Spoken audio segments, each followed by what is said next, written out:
I want you to understand why you have heavy bleeding.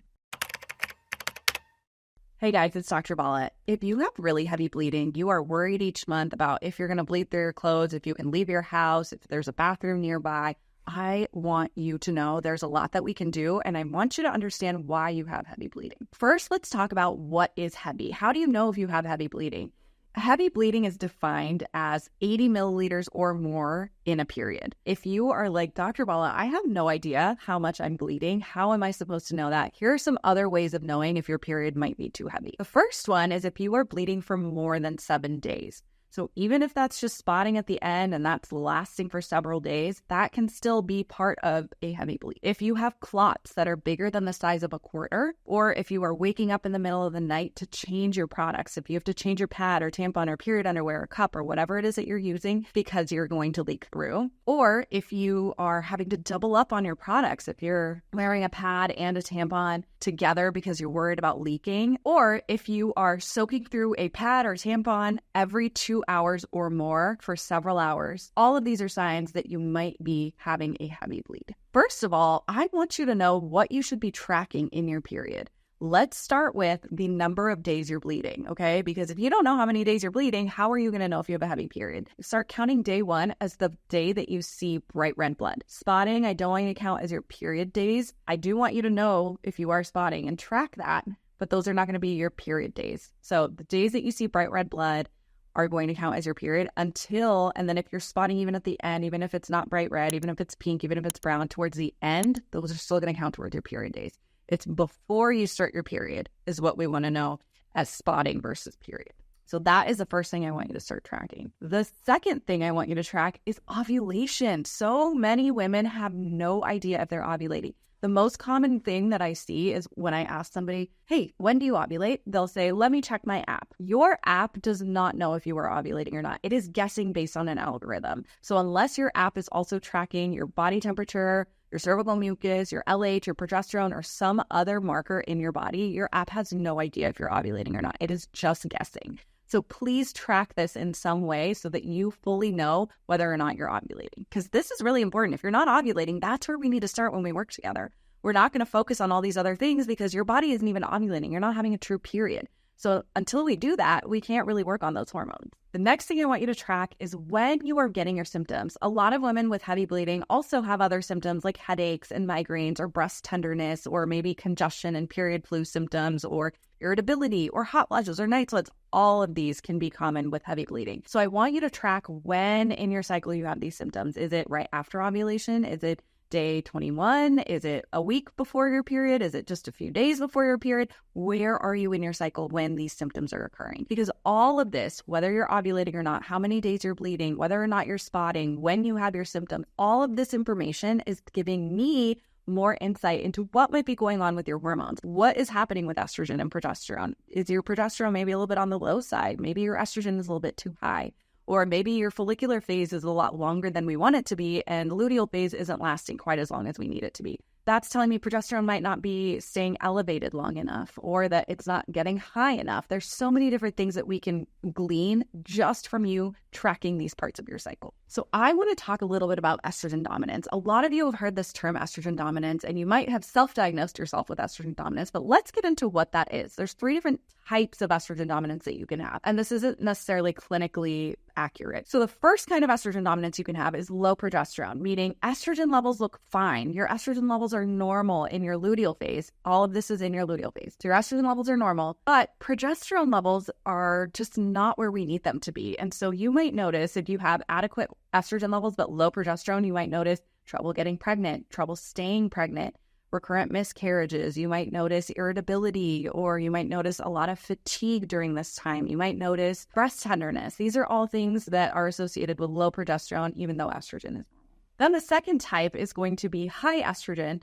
So your estrogen levels in your luteal phase are high, but your progesterone levels are normal. They're where we want them to be, which is ideally above 15 at the peak of your luteal phase. And then the third kind is a combo of both of these, where estrogen is high and progesterone is low. These women are having a really tough time, and this is typically what I see with heavy bleeders, is you have high estrogen and low progesterone. And so you're going to have heavy bleeding You're going to have night sweats. You're going to have hot flashes. You're going to get the period flu. You're going to have maybe some pain and cramping associated. You're going to feel moody and irritable. You're going to feel maybe low and just dragging yourself. You might also have fibroids or cysts or a history of either of these if you have low progesterone and high estrogen along with heavy bleeding. So why are you getting heavy bleeding? What caused this? I want you to think about your estrogen metabolism like a bathtub, okay? So there's going to be 3 parts to this. So the first part is going to be the faucet, the water coming in. Then we have the bathtub drain. And then we have the pipeline or the sewer line out of the house. So these are the 3 parts of the bathtub. And these are the 3 parts of estrogen metabolism. So the water coming in is going to be your liver, everything that your liver is having to process. So everything you're eating, everything you're drinking, everything you're putting on your skin and absorbing, all the medications you're taking, all the supplements you're taking, anything you're breathing in the air, all of that is getting processed by your liver, and that is represented by the water flow coming in, okay? So keep that in mind. The second thing is the drain in the bathtub. This is going to be everything your liver has processed, has metabolized, and is now sending out to the pipeline out of the house for excretion, aka your gut, your kidneys, your skin, all those modes of elimination. So what is the pipeline and the sewer line out of the house then? That is your modes of elimination. In particular, for estrogen metabolism, it's going to be your gut. So that pipeline out of the house is your gut. It is what is eliminating everything. It's getting rid of everything. So I want you to think about a couple of things. What happens if that water pressure is really high? If the water coming in is too high to match how the drain is draining or the pipeline out of the house is going, if your environment is really toxic, you live in the city, there's a lot of air pollution, you drink a lot of alcohol, you eat a lot of fried food, greasy food, processed foods, you're not exercising, we're not moving, we're not drinking enough water. All of these are environmental things that are taking a toll on our liver. So that's the water pressure coming in. We just turned it on. That water is blasting and the drain is having a hard time keeping up with it. So what's going to happen? That bathtub is going to overflow. Okay, now I want you to think about, okay, the water's fine. I eat clean. I drink a lot of water. My environment, like my air quality, great. All of that's good. The drain is clogged. Your liver metabolism isn't working as well as we'd like it to. Maybe you're not getting enough nutrients, or maybe something else is going on with your liver metabolism. Maybe you have a COMT issue. You have a methylation issue, right? All of that is going to cause clogs in that drain. So what's going to happen? Even if the environment is great, even if you're doing all the things and the water pressure is fine, even though the pipeline out of the house is working great, your bathtub is still going to overflow.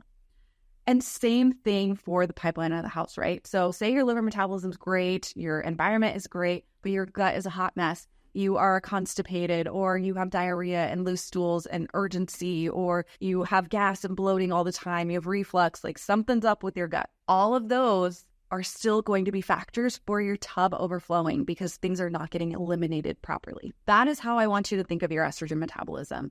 2 of those parts are happening in the liver. The 3rd one is happening in the gut. And that is why it's so important to not only address your gut health, but also your liver health and your environment. What are you eating? What are you breathing? How are you moving? What's the air around you like? How clean is your water? All of these are important, just like how's your liver metabolizing that estrogen? How is your gut excreting that estrogen? It all factors into why estrogen is not getting out of your body and you have a heavy bleed. And remember, the reason that we have such a heavy period from estrogen being elevated is because estrogen helps to stimulate this uterine lining to grow thicker. And so the more estrogen we have, the more stimulation we have, the thicker this lining is, the more we have to shed. Remember, your period, all of that blood you're bleeding is your endometrial lining shedding, okay? The thicker this is, the more we bleed. The more estrogen we have, the thicker this is. So how can we support our liver metabolism and our gut? There are lots of different ways we can support our liver metabolism. The first thing is circulation. I want you to move your body. I want you to do castor oil packs. I want you to do contrast hydrotherapy. I want you to focus on getting more water. I want you to jump around, move that lymphatic fluid, get that blood flowing, however you need to do it. I want you to do something regularly. If you're like, well, I get a massage once a month. Okay, great. Once a month, you're getting more circulation to your organs. What are you doing on a daily basis? We need to do something to get more blood flow, whether that's movement, whether that's contrast hydro, whether that is castor oil packs, whatever it is that you want it to be. It doesn't have to be all of them, but something on a regular basis to get that circulation and get more blood flow to our organs, in particular our liver. Eating nutrient-dense meals. This is going to be really important for your liver. Antioxidants are huge factors for liver metabolism. If you are not getting enough of these, or if you're not getting enough protein, if you're not getting enough fiber, all of those are going to be really essential for not only liver metabolism, but also your gut health. Then we've got B vitamins. All of those B vitamins are essential for different processes that our liver is currently doing. Right now, your liver is doing this as you are hearing me talk about it. Hydration, making sure that you are adding electrolytes in with your water. Not only are those electrolytes going to help out your liver, but you're also going to absorb that water and actually use it a little bit better than if you were drinking absolutely completely filtered water with no minerals left in it. Then we've got NAC. This is one of my favorite nutrients. NAC is really great as a precursor to glutathione, which is an antioxidant that your liver thrives on. And NAC is much more affordable than glutathione, so that's a win right there. And NAC is not only an antioxidant, it's also an antiviral. It helps with breaking up mucus. So if you have fertility issues, it can help with cervical mucus. It can help with if you have congestion or allergy issues. It will help break up your mucus there. It's also really helpful for if you are sick. And again, really great for liver metabolism. So NAC is one that I absolutely love. Just make sure to check in with your doctor before adding in supplements. Those are all ways that we can support our liver health. How can we support our gut health? The first thing I want to talk about is stress management. A lot of us have gut issues. A lot of us have bloating and dysbiosis and gas and irregular poops or whatever it might be. And the biggest thing that I see that is common for everyone are your stress levels. Guess what stress does? Being in a fight or flight state is causing your body to shunt blood flow only to your muscles and your brain to fight or flight. And we are not getting that blood flow to our organs, which is great if we're actually running or fighting something, but most of us are not needing that extra support throughout the day all the time. Yet our nervous system is still stuck in that fight or flight state. So then we don't have enough blood flow to our gut, to our liver, to all of our organs that we need on a regular basis. So help your body get into that parasympathetic state as often as you can, whether that is breathing, whether that is slowing down, whether that's closing your computer when you're eating a meal, or taking a couple breaths before you sit down to eat, or putting your fork down in between bites. There's so many ways of helping our digestion, helping our circulation, and getting into a parasympathetic state prior to a meal or just throughout the day. The next thing is going to be addressing dysbiosis. If you have issues with parasites or SIBO or bacteria, some other bacterial overgrowth, fungal overgrowth, whatever it might be, for whatever reason, we need to address this because that is impeding your estrogen metabolism. That is a factor for that sewer line being backed up. So if your sewer line is backed up, your tub is going to overflow. That estrogen is just going to keep coming back into circulation instead of getting out of your body. And we're going to start to see heavy bleeding and all those other symptoms of estrogen dominance. Fiber. If you have gut issues and you are not prioritizing fiber, that is something we absolutely need to add into your meals. Make sure that you are getting at least 25 to 30 grams of fiber per day because fiber is what feeds the healthy bacteria in your gut. So if you are starving those bacteria, they're going to die off. So make sure you are feeding them fiber so that they can produce short-chain fatty acids because that is the fuel that your body and your gut is needing. I also want you to space out your meals. I know this one is really controversial because we hear a ton of different things like, hey, you need to be eating way more frequently for your metabolism and for weight loss and blood sugar. And then you hear, don't eat as often, intermittent fast. I want you to give yourself 3 to 4 hours between each of your meals without any food. If you struggle with dysbiosis, if you struggle with gas, bloating, gut issues in general, because activating that motor migratory complex is going to be very important. And the way that we do that is by not eating for 3 to 4 hours between each of our meals. Addressing your gut and your liver are so important for estrogen metabolism, for making sure that your bleeding starts to come down. Usually within about 3 cycles, once we've worked on estrogen metabolism in your gut and your liver, we notice that you have less bleeding. And not only that you have less bleeding, but that you have less PMS symptoms leading up to your period as well. So if you're someone who's like, I really only have 1 good week a month, let's chat. Schedule a discovery call and we can talk a little bit more about how we can focus on this for you and what kind of tools we will use so that you can have better periods. If you liked this video, you'll probably like the next one. Go check it out here.